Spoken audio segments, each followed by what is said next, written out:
I'm about to bust a move. It's the people you thought you knew, like you've never seen them before. The inspiration. And I said, Mom, that's what I'm gonna do. I said, I'm gonna be a comedian so you never have to cry again. The struggles. Whatever job he could do to bring in some money for his family, that's what he did. The successes. The Bernie Mac show started when I was 5 years old. You all gotta get the fear of God. Bernie Mac, next on Biography.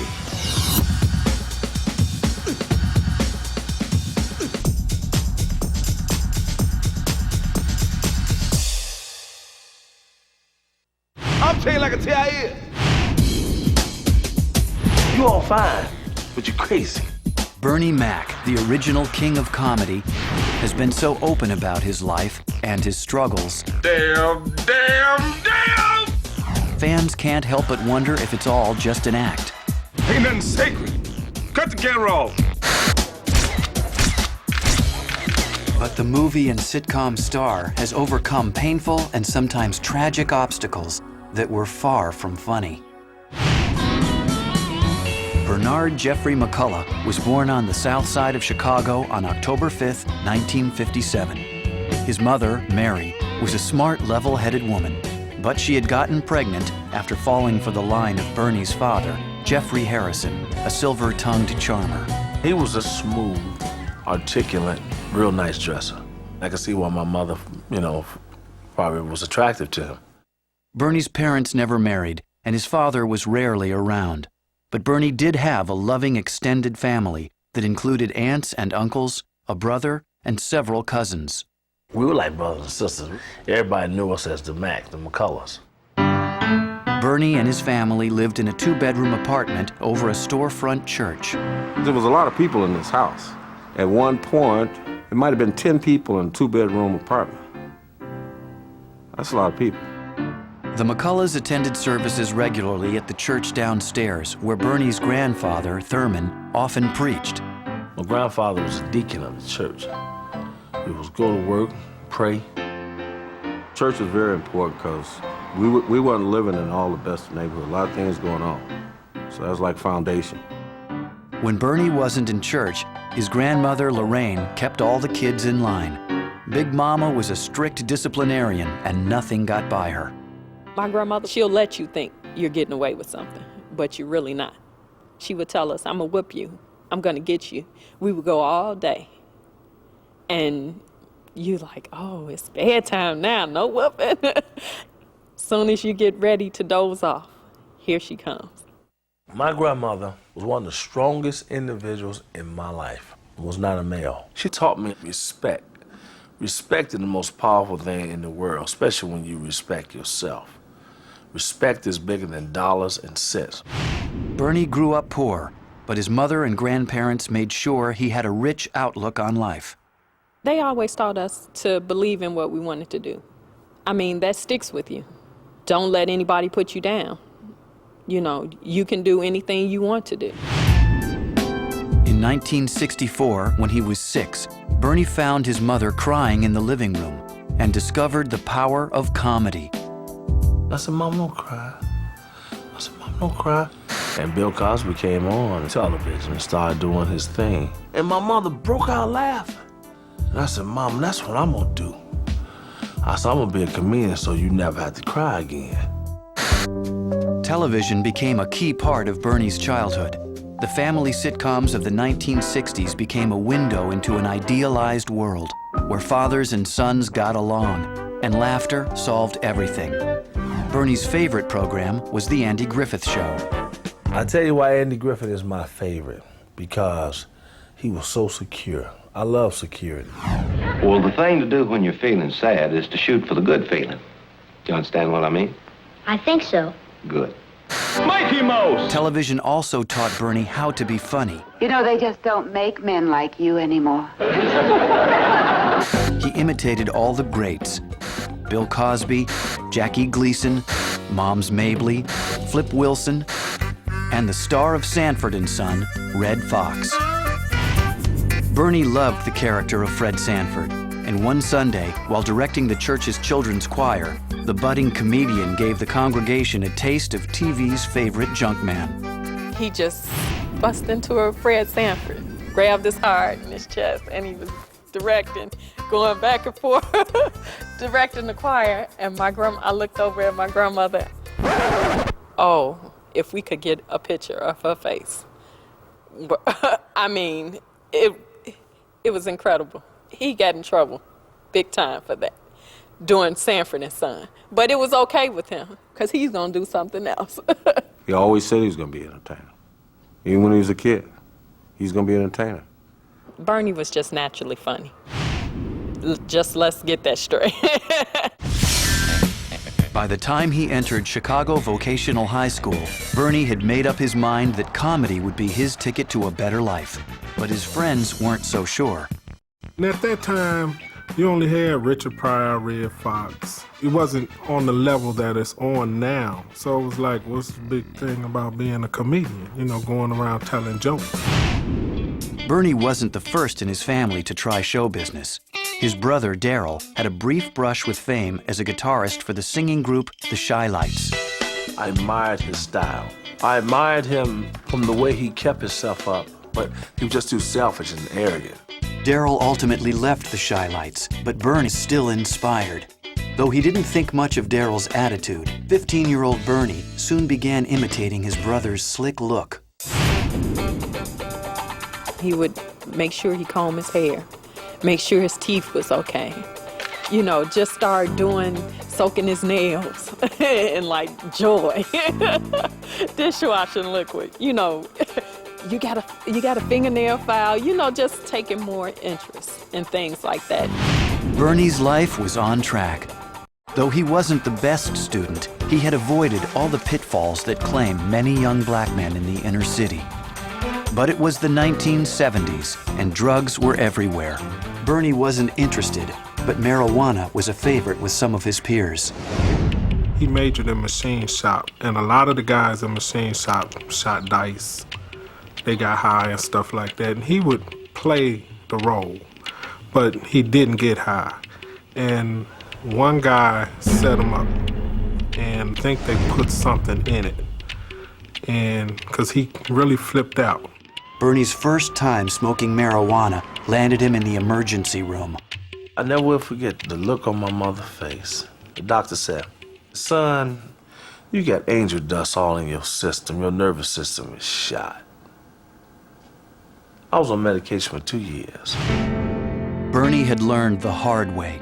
He wasn't going to let anything or anyone mess up his life again. But in 1973, as Bernie entered the 11th grade, he was hit with another crisis when cancer took the life of his mother. Bernie was heartbroken, and he faced more tragedy the following year when his brother Darryl died suddenly of a heart attack. Bernie was devastated, but he didn't let his feelings show. I always looked at Bernie as laughing behind his tears. He was strong. He was tough. He's seen that there's life and there's death. Bernie had taken hard knocks, but he still had his dream. The 16-year-old kept telling jokes to anyone who would listen, at school, on the street, even while riding the L. Bernie would just stand up on the L and just crack jokes. I'm like, boy, sit down. You don't know these people. I mean, he would have an audience. He would talk about your mother. He would talk about you. And it would just keep coming and keep coming, and you just keep laughing. By Bernie's senior year, he thought he was on his way to living his dream of becoming a comedian. Nothing was going to stop him. And then he met Rhonda Gore, an attractive girl at his school. At first, Rhonda was put off by Bernie's appearance. He was just, I don't know, it was just that he was really skinny, and I was like, But it was when I started talking to him, and I realized, I said, oh, he's really a nice guy. His personality was really just beautiful, you know, and he was very humorous. Rhonda and I just started hanging out, and I really started liking her. I asked her, I said, would you be my girlfriend? You know, I was cool there. I thought that was cool. I said, well, you know, I guess, you know, would you be my woman? And she said, yeah, I'll be your woman. I'll be your woman. The relationship that started in the halls of CVS High School soon heated up. But after graduation, Bernie had to face the consequences of his teenage romance. My mother called me. She said, Mac, I need to talk to you. I said, what's wrong? She said, Rhonda's pregnant. I said, by who? My father said, I'll blow your head off. I said, what? That's how he talked. His family was the type, you do the right thing. You know, his grandfather, that's how he was raised. So he was like, well, we're going to get married. And next thing I know, my mother was planning a wedding. We really didn't have much to say about it. With Rhonda pregnant, Bernie knew what he needed to do. He had to step up to support his family. Comedy would have to wait.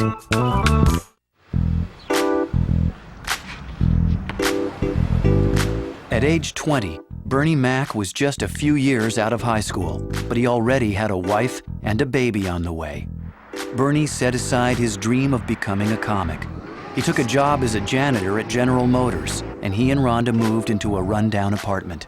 Mac had already seen plenty of tough times, and when his daughter, Janice, was born, he counted his blessings. Bernie believed if his family was all right, the rest would work itself out.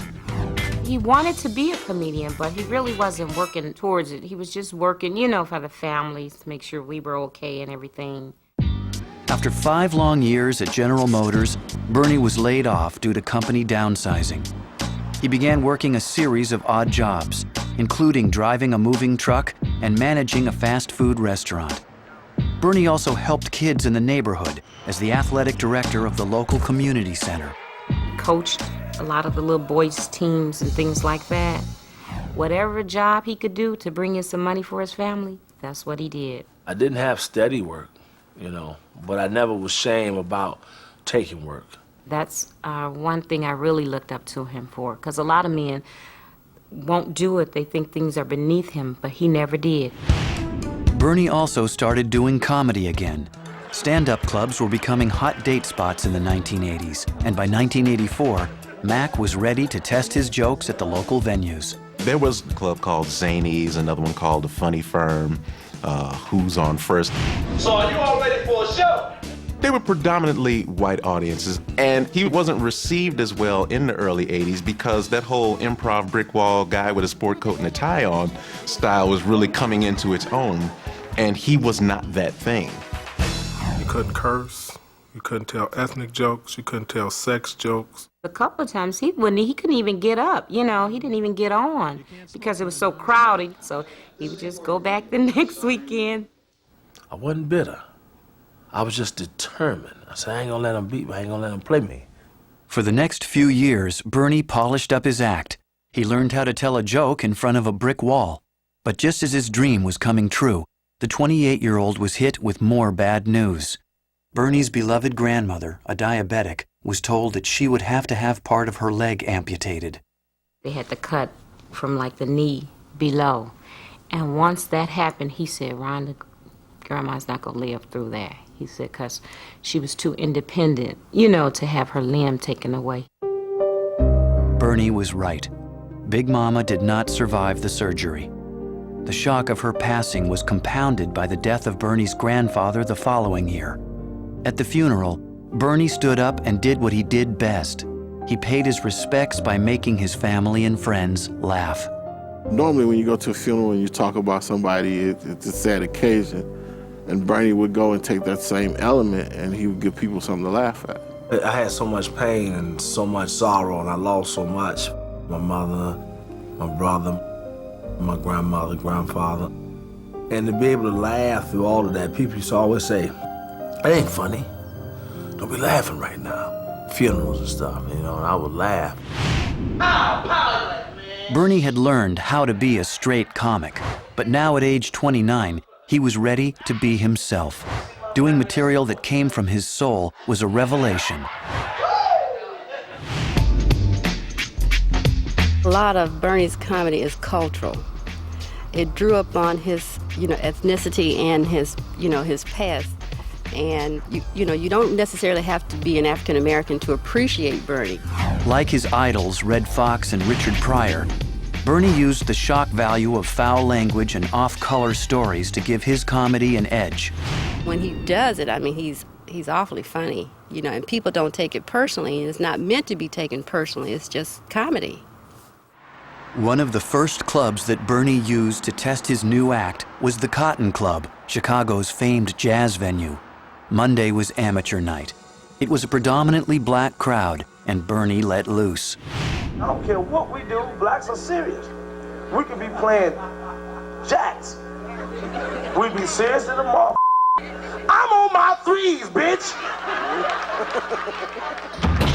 Bernie had found his audience, and within months, people in Chicago's black community spread the word. I started coming through the door, people started recognizing. That's him. That's the guy I was telling you about. What's his name? What's his name? All right. It seemed like it just got bigger and bigger and bigger. Their audience got bigger and bigger. Bernie was on his way and nothing could stop him. In 1989, while vacationing in Las Vegas, the confident comedian convinced Red Fox to let him do a set during Fox's stage show. He walked up there behind stage and went. That's how he got up there and started talking to Red Fox. And I was like, I don't believe it. I don't believe it. Because I was sitting there, I was like, you just can't walk up there. He said, watch me. And he did it. By 1990, 32-year-old Bernie Mac had a cult following in Chicago. But at the time, he was working as a driver for the Wonder Bread Company. He said, I can't take it no more. And I said, well, what are you going to do? He said, I really want to do my comedy. With Rhonda's blessing, Bernie stopped working for Wonder Bread and set out to pursue stand-up full-time. That spring, he started preparing for the Miller Lite Comedy Search, hosted by Damon Wayans. It was a chance for Chicago comics to get some national exposure. We're at the Regal, and he was one of the 10 finals. I told my daughter, I said, he's gonna win. Your daddy's gonna win. And then when he won, we just all stood up and lost it. Lost it. It was like we could not believe it. I won $3,000. That was the biggest payday of my life. And I put that in the fund for my daughter's college. Because that was a fear of mine, being able to support her to go to school. After that, it seemed like things started opening up for him. Recognition led to a string of high-profile gigs. Bernie opened for Dionne Warwick, Natalie Cole, and even his idol, Red Fox. Then in 1993, TV viewers got a taste of what clubgoers had been roaring at for years when the 35-year-old appeared on the HBO series Def Comedy Jam.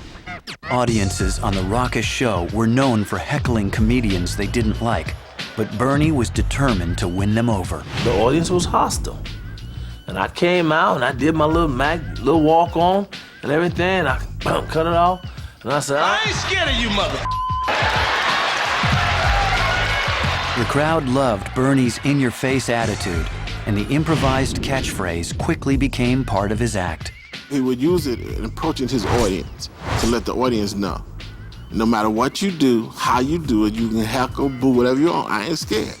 Hi, how you doing? Although most of white America still had no idea who Bernie Mac was, in the African-American community, he'd become a star.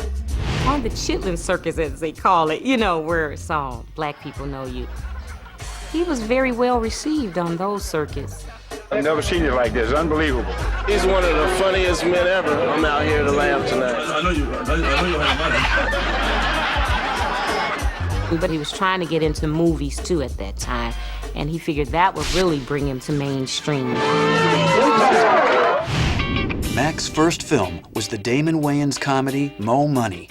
Bernie played a doorman, and though he appeared only briefly in the movie, the role helped him land other small parts in a series of predominantly black films. He was the cameo guy. Bernie Mac comes into a movie, he steals your movie, and then he goes back on the road. Bernie was also ready to give his act a twist. At a time when black stand-up comedy was dominated by raunchy one-man routines, Bernie gave fans some old-school entertainment. He used to always say, you know how Flip Wilson had those variety shows and stuff? He said, I want to do something like that. In 1994, Bernie produced and starred in the Who You Wit Tour. The show featured the 10-piece Mac Men Band and the Macaroni Dancers. Who you with? Come here, woman! It's an amazing thing. Bernie Mac funny is one thing. Hell yeah! Bernie Mac in front of a 10-piece band is a show. Well, I gave him all this music, comedy, dancing at the same time. Badass Michael Jordan. Michael Jordan was your badass boy. I love you, man. That motherfucker break his damn ankle. Coach lay down and said, no. That motherfucker. And I was hitting places that didn't nobody want to go. I was hitting secondary markets. Places that I didn't even know exist. Dothan, Alabama, Biloxi, Mississippi. We did Fairbanks, Alaska. Bernie took the show to Fairbanks. You talking about some black people happy to see a show.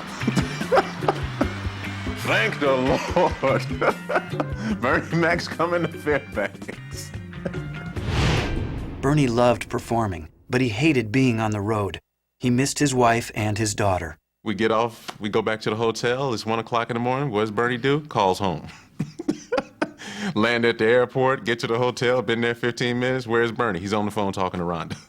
It's what he does. In 1995, Bernie finally broke out of the nightclub circuit and into mainstream television when he was offered a recurring role in the UPN comedy series Moesha. The sitcom got Bernie's face in front of a bigger audience, but still, no one was offering him a show of his own. At age 38, after 14 years on stage and screen, Bernie Mac was afraid that he was destined to be America's most famous unknown comic. In 1998, Bernie Mac was back on the road. When he wasn't on stage, Mac was at home taking care of his family. His daughter, Janice, was in her teens, and Bernie wanted to make sure she was brought up the same way his mother and grandparents had raised him. He was stern, but she wasn't a bad child anyway, so it wasn't like she needed a lot of discipline. And he always talked to her. He always gave her life stories to help her through life. Bernie was proud of the way Janice had turned out, but not everyone in his family had the same luck. His 16-year-old niece, Toya, was in trouble. Just one of those kids that kind of, go astray. Gotta learn things the hard way, and that's pretty much what she did. And she had a child, and that's who we brought into our home. Bernie took Toya in, along with her 2-year-old daughter, Monique. Bernie responded to Toya's tough attitude with the strict discipline his grandmother had shown him as a boy. It was not a happy time, but Bernie did find a way to work Toya's situation into his act. Mac also drew on the similar experience of a close female friend. I said, I got my niece and her kid, and they living with me now, man. And I'm fighting with her. She said, I got my sister kids too. I said, yeah, which one? And she told me her sister was the one on drugs. And that's where he got the 3 kids, the sister on drugs, and he just kind of made it his own joke. That Friday I went on the road. I put it on stage. I got my sister cheering. 2, 4, and 6. And the 4-year-old, my sister must have really been getting high with her. She don't even talk. All she do is stare at your ass like this here. The new material came at a perfect time in Bernie's life. He was now 40 years old, and he had the authority needed to play the part of a stern old-timer. These kids murderers, man. You ain't gonna murder me. I'm gonna kill them. I can see y'all reading about it right now. It's a shame how Bernie shut up all those goddamn kids.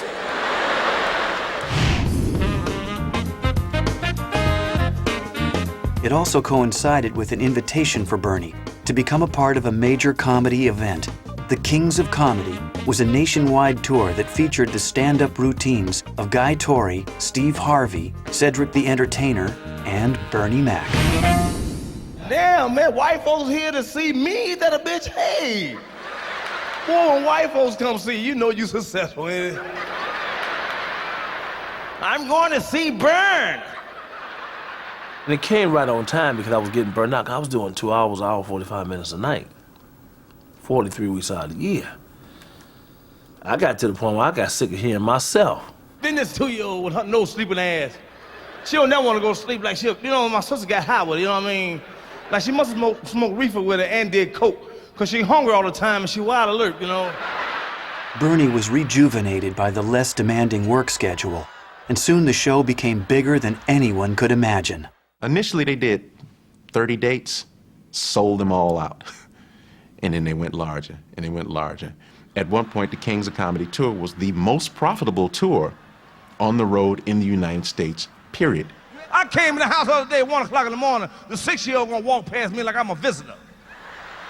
The 2-year-old sent him downstairs to get her some milk and cookies. I said, where you going? Get some milk and cookies.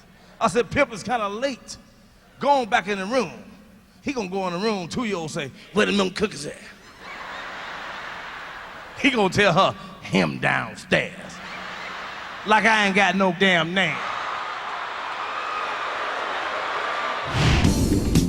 In 2000, Spike Lee documented the phenomenon with his concert film, The Original Kings of Comedy. D.L. Hughley, who had his own sitcom, replaced Guy Torry.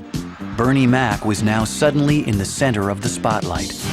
They've known Steve and Cedric from Steve Harvey's show on WB. They've known D.L. Hughley from being in variety shows, but Bernie, who's this guy? Who's this guy that's going on last and destroying the crowd? Now everybody wants to know Bernie Mac. When the dust settled, many were asking the same question. Why doesn't Bernie Mac have his own TV show? They didn't know what to do with Bernie Mac before. They didn't know how they could put him on TV. They didn't know how he could be funny. I don't think it bothered him that much because he always said he really didn't want to do TV because TV handcuffs you. It stops him from being who he is. But he said if the right show came along, then he would consider it. One man who thought he knew how to bring Bernie to television was producer Larry Wilmore, a veteran of the hit Fox TV series In Living Color. Wilmore's idea was to take Bernie's outspoken attitudes about child rearing and pit them against a politically correct world that favored timeouts over corporal punishment. The show would be based on Bernie's stand-up routine about raising his sister's kids. You know, my sister do drugs. The state was gonna take the kids away, you know? But my black ass had to volunteer and accept these sons of bitches. Most networks were concerned that Mac's Take No Prisoners brand of comedy would never fly on television. But in 1999, Fox TV decided to take the risk. To see Bernie Mac on stage is a much more raw experience than watching him on TV, but TV can find a way to turn harsh comics into something a bit more palatable for a mainstream audience. Bernie Mac put his heart and soul into the new series, juggling humor, drama, and an emotional resonance not usually found in half-hour sitcoms. I'm gonna kill one of them kids. Whatever. Oh, don't get me wrong. I love them. They my blood. I give them the shirt off my back. You ever see a chicken with his neck wrong, laying to the side all lazy and weak? That's what I'm gonna do to them kids. Talk back to me one more time. Snap! I'm gonna snap their neck off. The Bernie Mac Show premiered on Fox Television on November 14th, 2001. Joining Bernie as his on-screen family was Kalita Smith as his wife, Wanda, and Camilla Winbush, Jeremy Suarez, and Dee Dee Davis as the three kids dropped into his lap.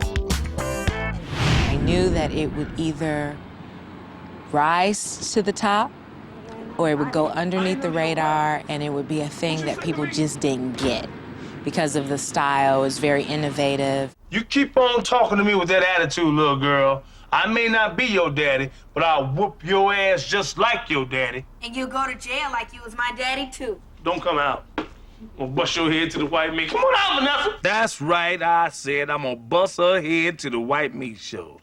And I ain't ashamed that I said it, and ain't nobody gonna make me take it back. From its pilot episode, audiences embraced Uncle Bernie's no-nonsense approach to fatherhood. Yeah, I know what you're saying to Mac. I don't care what you're talking about. Bernie Mac cruel, Bernie Mac beat his kids. I don't care. And critics applauded the show's insightful mix of comedy and genuine emotion.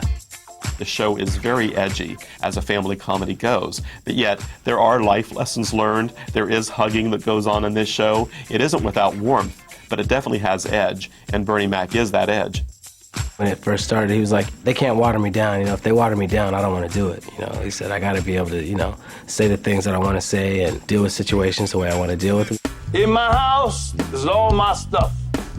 And you are not to touch my stuff without my permission.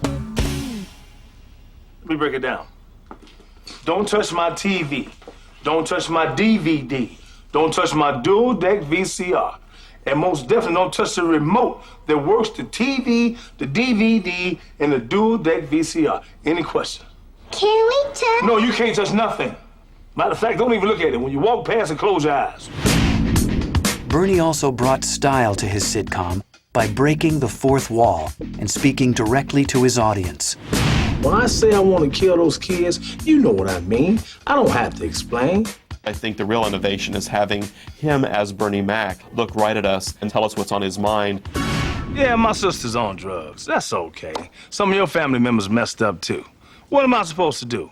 Allow these 3 kids to go to the state or some foster home or some white couple? Hold on. This ain't about race. It's not about race. I just don't want to hear him talking all proper like that, you know what I'm saying? Beneath the surface, The Bernie Mac Show was a loving tribute to Mac's own family, with its star taking on the role his mother and grandparents played in his own life. The Bernie Mac Show started when I was 5 years old. I see a lot from our childhood in the show, and I see a lot of things from our family.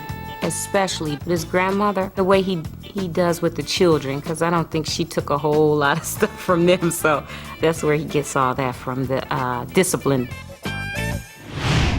So you kids gotta learn.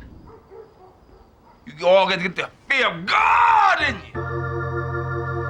Honor thy mother and thy father figure.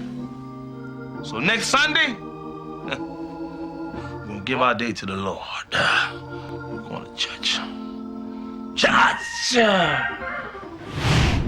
Bernie also shared another part of his childhood with America in the character of Jordan. Jordan is Bernie Mac as a kid. Always in something. Mischievous. Not a bad kid. Just want to outsmart everybody. Want to be the center of attention. Get some Count Chocolate or something. I don't want to Count Chocolate. I want mine. Boy, quit being so soft here. You're always crying. You gotta be a man. I don't want to be a man. I want my cereal. Boy, you getting ready. You ain't fixing to piss up in here. I made him something like myself when I was a little kid. What y'all looking at? What you looking at? Someone that got into everything. You had to watch him. He was sinister. You waiting on yourself? Are you waiting on yourself? Come here, boy. Come here. Don't you wrong with me. Come on, get this doggone rat. With the ratings success of The Bernie Mac Show, everyone in Hollywood seemed to be knocking on Bernie's door. But director Steven Soderbergh was one up on the competition. Before the sitcom even aired, he'd already signed Bernie to appear in his big-budget, star-studded remake of the heist movie Ocean's 11. The 44-year-old actor shared the screen with some of the biggest names in Hollywood. Bernie's part was small, but he managed to shine with the rest of the stars.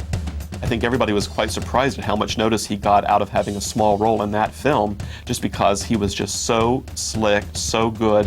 That was the pinnacle for me. To be with Clooney and to be with Brad and Matt and Don Cheadle and Elliot, that was unbelievable. For his part, Bernie learned he had fans on the set who were just as excited to work with the original King of Comedy. I'd seen him in a few things before, and I just thought he was hilarious, and I thought it was gonna be a great experience to work with him. With a hit TV series on the air and a movie blockbuster to his credit, Bernie was becoming one of the titans of Hollywood. He was comfortable financially, and to make sure things stayed that way, Bernie put his wife Rhonda in charge of his bank account. I'm gonna tell you his version of why he did it. He said that if anyone is stealing from him, it wouldn't matter because he's married to me, he's getting sex, and it's still in the family. So the money's still there. But the reason I feel I'm over it is because he knows I'm gonna watch every day. He calls me a hawk. I watch everything. Putting family first had worked for Bernie. the lessons he'd learned from his mother and grandparents were keeping him on track. Hey, camera Mark. By the spring of 2002, The Bernie Mac Show was a runaway hit for Fox Television, and Bernie was proud of what he'd accomplished. Oh, yeah. Network executives were so pleased, they gave the 44-year-old star permission to take his show on the road for a 1-hour season finale filmed in Bernie's sweet hometown, Chicago. I wanted to tap in on Horn. I wanted to go back to the beginning. Every now and then you got to go back to where it started. Making the trip with Bernie was his Ocean's 11 co-star, Don Cheadle. Mama Liver, why don't you let us take care of the funeral arrangement? I mean, it'll do my heart real good, please. Oh, no.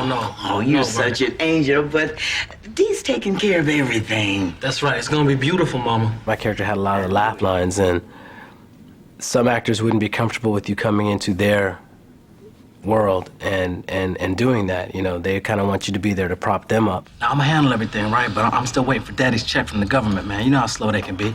Well, hey, maybe you don't remember. You know, you big time and everything now, but could you float me for a minute, man? He did not just say that. He did not just ask me for money. Bernie was, you know, he said to me, look, man, if you jump across the floor into the splits, you know, I'll be right behind you, like, you know, I'll be right there with you. Go ahead, do your thing. What's wrong, D? Come on, Bern, this looks like somebody's shop class project. Thing can't cost more than $200. Come on, man. What do you suggest, D? Bernie, when Biggie died, R.I.P., they put the brother in a gold coffin lined with velvet. It had his initials in diamonds on the top of it, man. Now, I know this man ain't trying to tell me that my daddy ain't as good as Biggie. Well, we do special requests, but it can get a bit expensive. Hey, man, hey. My father died. Now, I know we ain't up in here trying to pinch pennies. Ain't that right, Bern? I mean, let's just hear what the man got to say, D. Let's walk around, see if we can pick out something more proper. Bernie had always been open about his childhood, but in this episode, he shared some of his most painful memories about his estranged father with his fans. I'll tell you something I never told nobody, ever. When I was a little boy, maybe 8 years old, I had a birthday party. And Big Mama gave me $15. And my father called. Said he was on his way. He never showed up? Oh, yeah, he showed up. He showed up late. But I was so excited, Ness, I didn't even care. And he started telling me about how his car broke down. He had no idea how he was going to get the money. And he grabbed my $15. The funny thing about it was, Big Mama called him down the street, and she bashed his head in with a skillet. She bought my $15 back. Mac's emotionally honest approach helped earn the Bernie Mac Show a Television Critics Award, a Teen Choice Award, a Peabody Award, and an Emmy. Bernie also won an Image Award for his work on the series, but the showbiz veteran didn't let any of the acclaim go to his head. How does Bernie deal with awards? I think that he treats them all the same. It's an honor that people think that highly of you, but it doesn't change what you do. By 2003, Bernie Mac was a hard man to miss. He was a talk show regular. He penned his autobiography called Maybe You Never Cry Again. And he co-starred in the hit big screen comedy Head of State with Chris Rock. Bernie Mac hadn't just crossed over. Now, Hollywood producers and directors were shaping characters to fit him. And I brought up Bernie, and everybody just immediately went, oh, that's great, we love him. In the summer of 2003, Bernie co-starred in Charlie's Angels Full Throttle. He was cast as the brother of the character Bill Murray played in the first Charlie's Angels film. Bosley! What's happening, Angels? And I sort of thought, wouldn't that be great if we treated it that, you know, the Bill Murray character was sort of adopted into the African-American Bosley family, who are, you know, a collection of detective geniuses. So what does a Bosley do around here? He connects us with Charlie. Okay, all right. Good morning, angels. Good morning, Charlie. I think Bernie just brings a freshness and an appreciation for the craft, you know what I mean? And he reminds you why you got involved in this game in the first place. While shooting the film, Bernie tapped into the improvisational skills he had honed over the years. You all fine, but you crazy. There was a scene where, in the beginning of the Townsend Agency, where... Yeah, Charlie says, I hope the girls haven't been too tough Yeah, on and you. he goes, hell, I'd date fat woman. And then he added, you know... A couple takes later. Midgets. Midgets too. Man, you ain't never heard no Black Irish. Black Irish. Who you think invented the Mac Rib, Lucky Charms, Shamrock Shake? Bernie has this thing, if you say, we might say this, but he says, throw it at me, that's fine, I can hit it. Whatever it is, I'll hit it, don't worry, I'll hit it. And you know, you're always sure to know that he will absolutely hit it. But the thing is that he throws stuff at us that just goes, like, hits us. You know, we're like, you know, we have to just go, did he just say that? I got sand in my butt, I can't hardly walk. Even in the midst of his busy Hollywood career, Bernie stayed true to himself. From the beginning, his heart and soul have remained in the city of his childhood. Chicago is my life, Chicago's my friend, it's my base. Every time I get a hiatus or a break, I run home.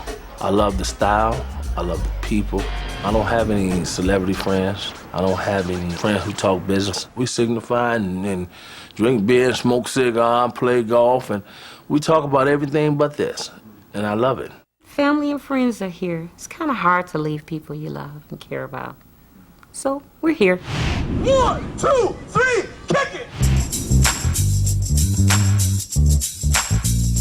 During his 20-year journey to overnight success, Bernie Mac has gone from a skinny kid telling jokes on the streets of Chicago to a TV and movie superstar.